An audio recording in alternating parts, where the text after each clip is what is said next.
ఆ యొక్క హామీ కోసం మేము ఎదురు చూసి ఇప్పటికీ కూడా ముఖ్యమంత్రికి ఇస్తాడు అధికారాన్ని చెప్పి ఓపిక పట్టినాం. కానీ ఇప్పుడు మాకు ఓపిక నశించి ఒక సమావేశం ద్వారానైనా కానీ ఏదైనా పోరాటం ద్వారానైనా కానీ మన ఉద్యోగాలు మనం సాధించుకోవాలని డిపెండెంట్ అందరము ఒక చోట కలిసి సమావేశం ఏర్పాటు చేసుకొని ఒక నెక్స్ట్ కార్యాచరణ ఏ విధంగా చేసుకుని ఉద్యోగాలు సాధించుకోవాలనే విషయం గురించి చర్చించుకోవడం కోసం రేపు ఉదయం 10:30 గోదావరి కనిలో మున్సిపల్ కార్పొరేషన్ అతి సమీపంలోనే ఇండియన్ ఆయిల్ పెట్రోల్ బంకు ఇక్కడ ఎదురుగా తెలంగాణ తల్లి విగ్రహం మొట్టమొదట మన తెలంగాణలో ఫస్ట్ నెలకొన్న ఈ యొక్క తెలంగాణ తల్లి విగ్రహం నుంచే మీ యొక్క సమావేశాన్ని ఏర్పాటు చేసుకోవడం జరుగుతుంది. నేను అందరికీ సభాముఖంగా చెప్పేది ఏంటిదంటే మనకు ఇప్పుడు కావాల్సింది డిపెండెంట్ల పోరాటం డిపెండెంట్ల చేయాలి. డిపెండెంట్ ఉద్యోగాల కోసం డిపెండెంట్ బయటికి రావాలని చెప్పి నేను అందరికీ తెలియజేస్తున్నారు. మనకు మద్దతు ఇవ్వడం కోసం ఇప్పుడు ఇక్కడ మేధావి వర్గం కూడా అందరికీ ప్రజా సంఘాలు మేధావి వర్గం కూడా నేను పేరున వాళ్ళందరికీ కృతజ్ఞతలు చెప్తున్నాను. ఎందుకంటే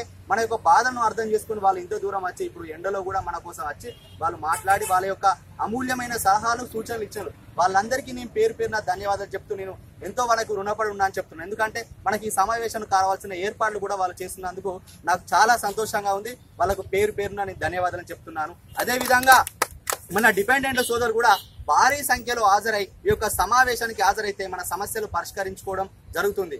ఏ విధంగా మన డిపెండెంట్ ఉద్యోగాలు సాధించుకోవాలనేదే మన యొక్క ప్రధాన ఎజెండాగా మనం మాట్లాడుకోవడం జరుగుతుంది. కాబట్టి రేపు అందరూ ఉదయం 10:30 ఈ సమావేశానికి హాజరు కావాలని పేరున నేను తెలియజేస్తున్నాను. జై సింగరే.